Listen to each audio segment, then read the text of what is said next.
कश्मीर में Kashmir resistance force का उदय हो रहा है, जो एक बार फिर से आतंक के पैर पसारने में वहां जुटा हुआ है।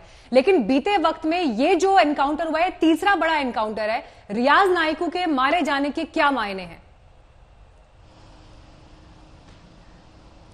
देखिए मीनाक्षी, इसे इस तरीके से समझना होगा कि हिजबुल जिस तरीके से कश्मीर में आतंकियों की कमर टूट रही है, उसमें ऐसा होता है कि किसी भी आतंकी संगठन के आप हों, भारतीय सेना सीधे सीधे टारगेट करती है कमांडर को। एक समय पर यह दौर भी आ जाता है जब उस कमांडर के पद पर आने के लिए कोई व्यक्ति नहीं रह जाता है। ये 33 साल का रियाज नाइकू जो मारा गया है, ऐसा नहीं कि इसका कद कोई बहुत बड़ा था या फिर इसके नाम पर बहुत सारे हमले थे या फिर ये आतंक की दुनिया का कोई काला बादशाह खुद को समझता। बात सिर्फ इतनी थी कि यह इकलौता नाम बच गया था, इसके अलावा कोई नाम था नहीं। बुरहान वानी के साथ शुरुआत करने के बाद ये छुपता फिरता रहा। इस दौरान भी वो कोई बड़ी कार्रवाई, ताकि क्योंकि आतंक की दुनिया में होता है कि अगर आपको अपना दबदबा दिखाना है तो आपको दिखाना है कि मैं कितना बुरा से बुरा हो सकता हूं, लेकिन वो कुछ उसके हाथ में रह नहीं गया था। इसीलिए इसे चेज तो बहुत समय से किया जा रहा था, लेकिन अभी तक ये बार बार बचकर निकल जाता था किसी तरीके से हमारे सुरक्षा बलों के सामने से। तो हम अगर सीधे तौर पर रियाज नाइकू के इस मारे जाने को देखें तो ये एक बहुत बड़ा ब्लो है पाकिस्तान के लिए, जो चाहता है कि किसी तरीके से युवाओं को बरगला कर वो आतंक के रास्ते पर लाकर छोड़ता रहे।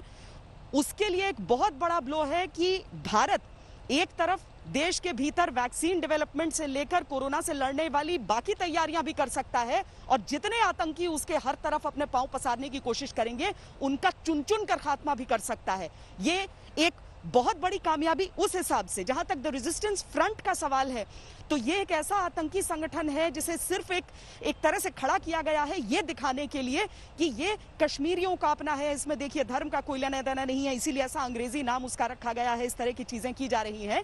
लेकिन भारतीय सुरक्षा बल, उसमें सीएपीएफ भी आते हैं, उसमें भारतीय सेना भी आती है, उसमें जम्मू कश्मीर पुलिस भी आती है, जो संयुक्त लड़ाई लड़ रही है आतंकवाद के खिलाफ। वो सब पूरी तैयारी कर चुके हैं, क्योंकि ये जो समर्स होने वाले हैं, ये जो गर्मी का मौसम होने वाला है, इसमें बहुत खून खराबे की कोशिश करने वाले हैं जो आतंकी हैं।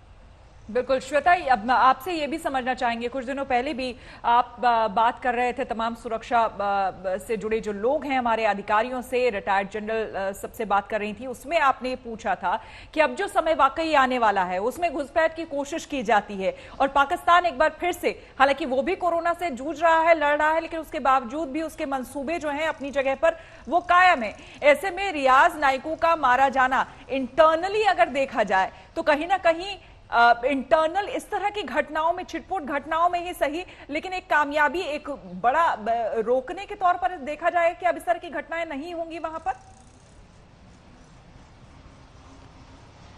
नहीं श्वेता, इसे हमें थोड़ा सा अलग नजर से देखना होगा। हम 2010 तक अगर हम थोड़ा सा पीछे जाएं और देखें कि जब कश्मीर में पत्थरबाजी इस तरीके से शुरू हुई थी, जैसे हम पिछले कुछ समय में 370 के हटने से पहले तक के समय में हम वो भीषण पत्थरबाजी देखा करते थे।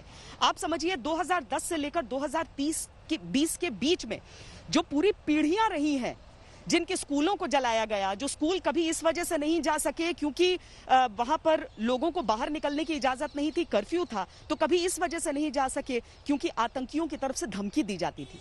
हमने कितनी पीढ़ियां गंवाई हैं इन 10 सालों में। एक दशक बहुत लंबा समय होता है। हमें 370 हटाने के बाद आने वाली पीढ़ी को बहुत संभालने की आवश्यकता थी।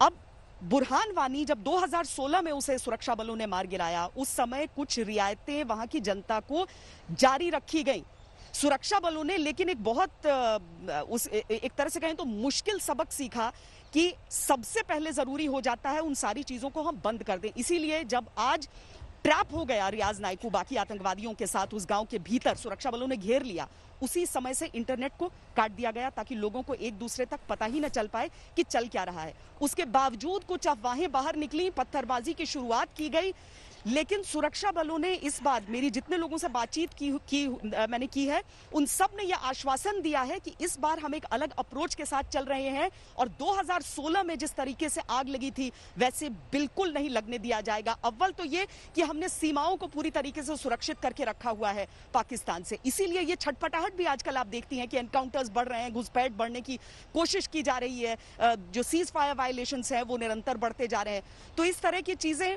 वहां पर हमने अंकुश लगा रखा है। ट्रेनिंग नहीं हो रही है नए आतंकवादियों की। जो आतंकवादी हैं भी, जो पहले से ऑपरेशनल हैं, उन सबको एक एक करके ठिकाने भी लगाया जा रहा है।